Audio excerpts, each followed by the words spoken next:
Good morning, everyone. Today we will discuss the topic Determinant of Indian Foreign Policy. Question है हमारा What do you mean by the foreign policy? Write down the determinants of India's foreign policy.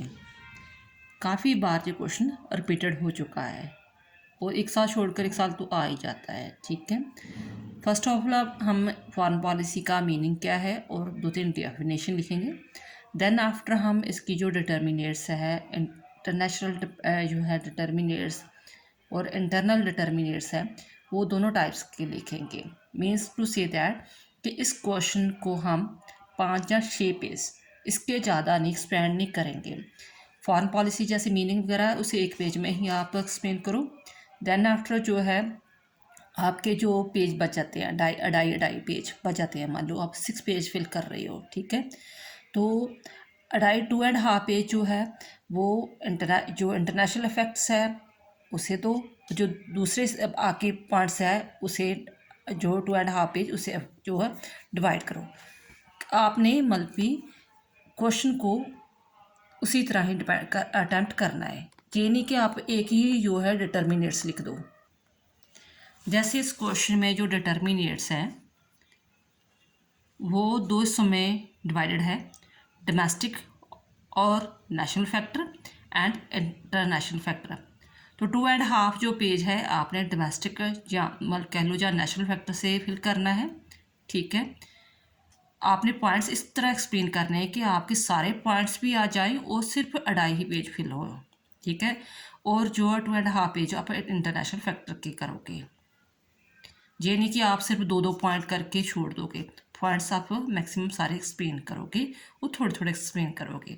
अगर वो ये इस तरह question आता है, अगर जस्ट कहता है कि नहीं ये डोमेस्टिक नेशनल फैक्टर वगैरह बताओ, तो फिर आप जो है इससे पॉइंट्स को काफ़ी एक्सप्लेन कर सकते हो। जिस तरह एग्जामिनर क्वेश्चन पुट करता है उसी तरह ही अटैम्प्ट करना है। चलो हम स्टार्ट करते हैं जो हमें पूछा गया है इस क्वेश्चन के अकॉर्डिंग। पहले तो हमें मीनिंग पूछा गया है, तो मीनिंग हम जो है वो भी 2-3 लाइन में ही करेंगे। इसका पहले कहते हैं present is the of the national state and international in which no state however strong it may be cannot live in the isolation. Every state has to establish economic, social, political, scientific and cultural relation with the other countries for safeguards their national interest. आज की जो as है ऐसी है कि कोई भी international में चाहे स्टेट हो, ठीक है, is the present age is the age of nation state and international state, जिसमें कोई भी ऐसा देश नहीं है जो कह सके कि नहीं मुझे दूसरे देश की डिपेंडेंस की ज़रूरत ही नहीं, ठीक है। उसे किसी न किसी तरह पॉलिटिकल, साइंटिफिक, कल्चर किसी न किसी तरह रिलेशन बनाना ही पड़ता है। तो रुथनास्वामी भी कहता है कि हम जब अपने इंटरेस्ट को ध्यान में रखकर किसी देश के साथ जो रिलेशन जो सेटअप करते हैं और प्रिंसिपल को फॉलो करते हैं उसको हम फॉरेन पॉलिसी कहते हैं। मैंने पहले भी ये वीडियो अपलोड की हुई है कि इसका मीनिंग वगैरह आपने कैसे अटैम्प्ट करना है। देन आफ्टर आप जो है 3 डेफिनेशन अटैम्प्ट करोगे।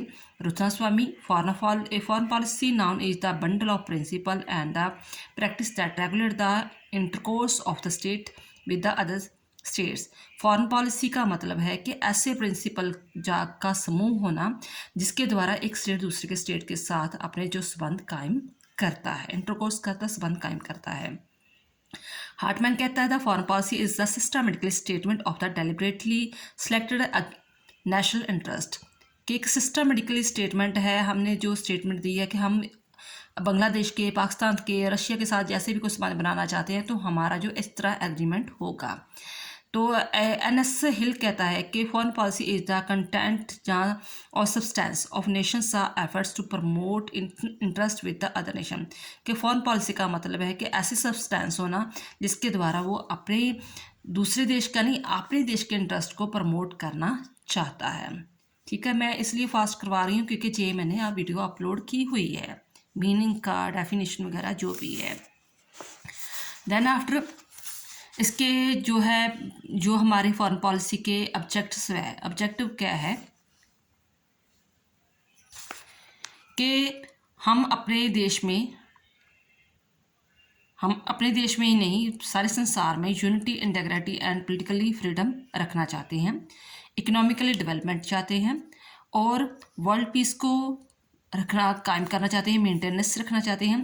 देन आफ्टर हम जो है जो भी वर्ल्ड लेवल के इशू है, चाहे इन्वायरमेंट का है, एलिमिनेशन ऑफ टेररिज्म का है, प्रोटेक्शन ऑफ ह्यूमन राइट्स का, उसमें हम एक्टिव रोल प्ले करेंगे। ये फॉरेन पॉलिसी के जो है आपके जो ऑब्जेक्टिव, मीनिंग लिखो 2-3 लाइनों में, 2-3 डेफिनेशंस, मेन ऑब्जेक्टिव, सीधे ऑब्जेक्टिव लिखो, right. Then after determinants of the Indian foreign policy. तो फॉरेन पॉलिसी जो डिटर्मिनेट्स है, हर फॉरेन पॉलिसी के कोई ना कोई डिटर्मिनेट होते हैं। तो हमारी इंडियन की जो फॉरेन पॉलिसी है उसी डिटर्मिनेट को हम दो चीज़ों में, दो हिस्सों में डिवाइड करते हैं।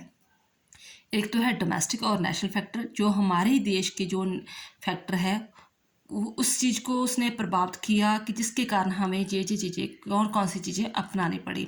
और दूसरा इंटरनेशनल फैक्टर, कौन से इंटरनेशनल फैक्टर थे जिसके कारण हमने अपनी फॉरेन पॉलिसी में कौन कौन सी चीज़ें लेकर आए। ठीक है, जैसे हमने नॉन अलाइनमेंट का सुना है, जो वो भी चैप्टर रीड करवाया है मैंने आपको।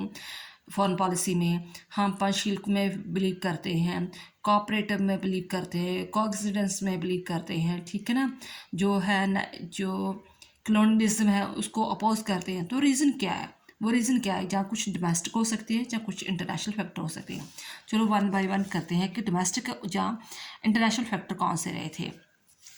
डोमेस्टिक फैक्टर में पहला आ जाता है जियोग्राफिकली, कि हमारा इंडिया जियोग्राफिकली के तौर पर ऊपर से नॉर्थ में देखा जाए तो हम बॉर्डर सारे जो 6-7 ऐसी कंट्रीज़ वगैरह जो हमारी बॉर्डर लाइन में टच करती हैं। अगर हमारे इंडिया के मैप को साउथ की तरफ देखा जाए तो समुद्र की तरफ घिरा हुआ है, ठीक है। तो उसमें भी हम Russia, Pakistan, Russia and USA की जो फ़ौजें हैं, नेवी फौज वगैरह है, उसके हमें जो कॉन्टेक्ट में रहना पड़ता है। आपने लाइनें कौन कौन सी अटैम्प्ट करनी है, क्योंकि मैं आपको रिटन नोट्स नहीं दे रही, तो इसी में ही आपको बता रही हूँ कि कौन कौन सी आप जो है लाइनें अटैम्प्ट कर सकते हो। यस, फर्स्ट पॉइंट था हमारा जियोग्राफिकली फैक्टर। जियोग्राफिकली जो फैक्टर है वो आपने जो पॉइंट्स है शॉर्ट क्वेश्चन आंसर से करना है। वो भी कैसे करना है,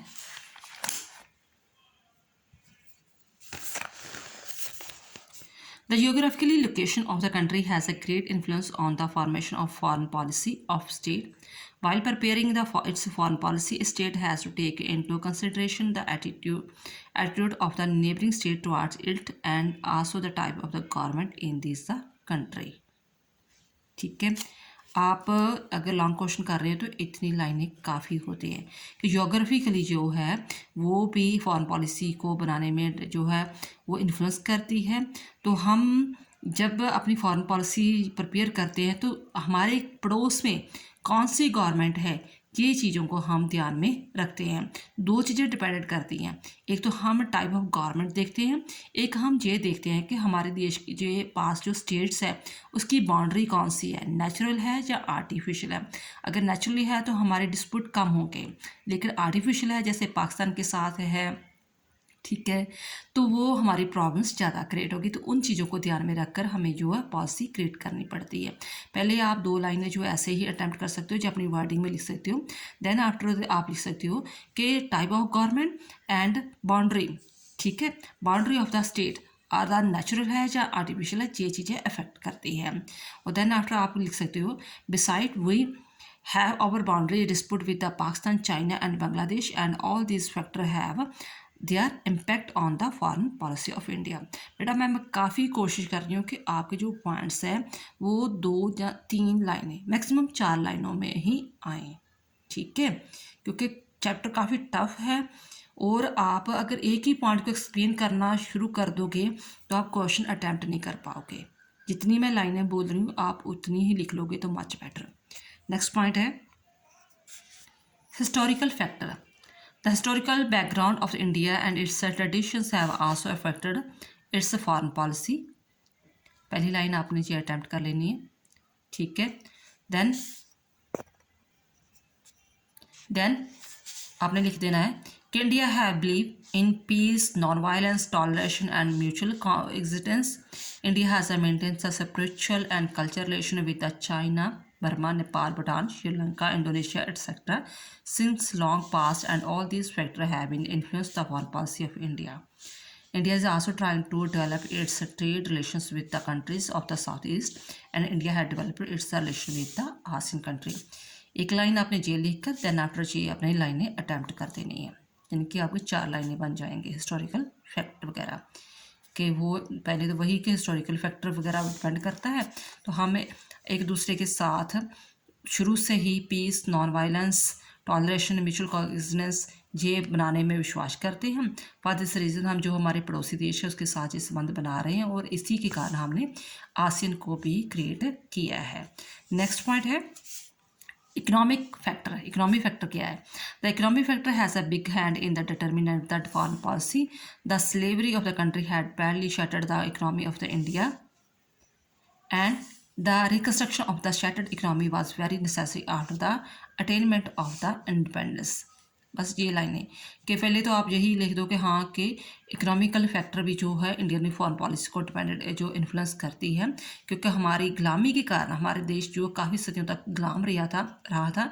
फॉर दिस रीज़न हमारी जो इकोनॉमिकली काफ़ी कंडीशन काफ़ी ख़राब हो चुकी थी और इसी को दोबारा सुधारने के लिए ये भी हम उस चीज़ को फॉरेन पॉलिसी ध्यान में रखकर बनाते हैं।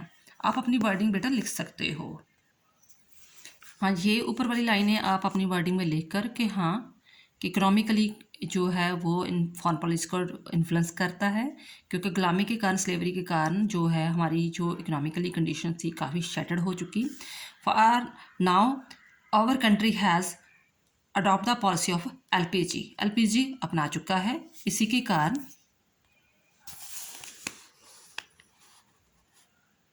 As a result of which India economy has got linked with the world economy. इसी कारण जब हमने एलपीजी अपनाई, लिबरलाइजेशन, प्राइवेटाइजेशन एंड ग्लोबलाइजेशन, हम वर्ल्ड इकोनॉमी के साथ जुड़ चुके हैं। ठीक है, बस इतना लिखना काफ़ी है। देन आफ्टर है ideologically factor. The impact of the western liberalism, socialism and Gandhism is the clearly visible on the Indian foreign policy. ये लाइन अटैम्प्ट करोगे, ठीक है, कि जो हमारी आइडियोलॉजी फैक्टर क्या है, हम लिबरलिज्म में विश्वास रखते हैं, सोशलिज्म में भी रखते हैं, गांधीज्म में भी विश्वास रखते हैं। और लास्ट लाइन ये अटैम्प्ट करोगे, India has always opposed imperialism and rational discrimination. हम इसमें तो बिलीव करते हैं लिबरलिज्म, सोशलिज्म एंड गांधीज्म। हम अपोज किसका करते हैं? Imperialism and rational discrimination. ठीक है, इसलिए हम जो भी स्लेव कंट्रीज होते हैं उसको फ्रीडम करने के लिए पूरा जो है सहयोग देते हैं। नेक्स्ट है national interest. Every nation keep in view its national interest while framing its foreign policy, because the main aim of the foreign policy is the promotion of the national interest। हर जो देश है जो भी अपनी foreign policy बनाता है उसका main M क्या होता है? National interest. आपने जो डेफिनेशन पढ़ी है उसमें भी बार बार उतना स्वामी ने, दूसरों ने भी यही कहा है कि नेशनल इंटरेस्ट को प्रमोट करना ही फॉरेन पॉलिसी का मेन मोटिव होता है। ये 2 लाइनें अटैम्प्ट करोगे। Then after For this reason we became Commonwealth member। ठीक है, we became the member of the Commonwealth। हम कॉमनवेल्थ के मेंबर भी बने हुए हैं। Then what we must remember that national interest undergo a change according to time and the circumstances, and the foreign policy also undergo the change according to necessity। हमें ये भी याद रखना चाहिए कि हमारी जो फॉरेन पॉलिसी है टाइम एंड सर्कमस्टेंस के अकॉर्डिंग भी चेंज हो जाती है। पहले हम जस्ट रशिया, चाइना के ही जो उसके साथ ही संबंध बनाते थे, लेकिन हमें अब लग रहा है कि हम जापान, इटली, अमेरिका के साथ संबंध बनाएंगे तो उससे भी हमें टेक्नोलॉजी जो चीज़ें मिल सकती है। तो टाइम एंड सर्कमस्टेंस के अकॉर्डिंग हमारी फॉरेन पॉलिसी चेंज होती रहती है। पहले वो स्टार्टिंग वाली लाइन लिखोगे, ये वाली लाइन लिखोगे, अपनी वर्डिंग में लिख सकते हो। देन आफ्टर ये लिखोगे कि टाइम एंड सिचुएशन के अकॉर्डिंग फॉरेन पॉलिसी चेंज होती रहती है। देन ये लाइन अटैम्प्ट करोगे कि under its look east policy India has developed quit close relation with the east ASEAN country. ठीक है, नेक्स्ट है पर्सनल फैक्टर। पर्सनल फैक्टर भी फॉरेन पॉलिसी को डिपेंड करते हैं। जैसे जब जवाहरलाल नेहरू प्रधानमंत्री थे तो उसका सारा इफेक्ट पड़ा फॉरेन पॉलिसी में। अब नरेंद्र मोदी है प्रधानमंत्री तो उसकी जो सोच है, विचार है, आइडियोलॉजी है, फॉरेन पॉलिसी पर उसका इफेक्ट पड़ रहा है। India's foreign policy is also influenced by the big personality of India from independence up to 1964. Pandit Jawaharlal Nehru had been the main architect of India's foreign policy and his personal view had deep impact of the foreign policy. देश की आज़ादी से लेकर 1964 तक पंडित जवाहरलाल नेहरू की जो ideology है उसी का ही फॉरेन पॉलिसी पर इफेक्ट पड़ा। लेकिन अब after assuming power in the 2014, Prime Minister Narendra Modi has made many new experiments in the foreign policy of the country. He had invited the heads of the SAARC country to his oath-taking ceremony held May 2014. Besides this, he had laid emphasis on developing relations of the USA and European country. कि जब से प्रधानमंत्री नरेंद्र मोदी आए हैं उसकी personality का भी foreign policy पर इफ़ेक्ट पड़ा है। रीज़न क्या हुआ, जब उन्होंने अपनी ऑथ ली थी तो उसने जो काफ़ी देश थे उनको अपने जो ऑथ पर बुलाया था एज ए गेस्ट के तौर पर, और आज वो यूएसए और यूरोपियन कंट्री के साथ भी एज ए मित्रता के साथ संबंध बना रहे हैं। नेक्स्ट है search for the national security. We have already studied that the protection of national interest reigned supreme in the determining the foreign policy. So after independence, the need for strengthening the national security of India was the most important.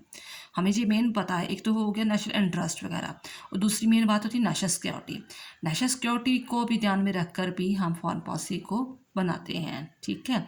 तो इसी के कारण ही तो हम India जो इस चीज़ को बहुत महत्व देते हैं। नेशनल सिक्योरिटी को ध्यान में रखकर वो रशिया का भी मित्र देश बना हुआ है और जो है अमेरिका का भी दोस्त बनना चाहता है, ठीक है जी। अपनी लाइन में अपनी वर्डिंग में लिख लेना कि वो अब उसकी यूनिटी इंटीग्रिटी बनी रहे। फॉर दिस रीज़न वो किसी के साथ दुश्मनी नहीं लेना चाहता। नेक्स्ट है ideas which inspired our national leaders. The leader who led the freedom struggle of India was the supporter of liberalism and against racial discrimination.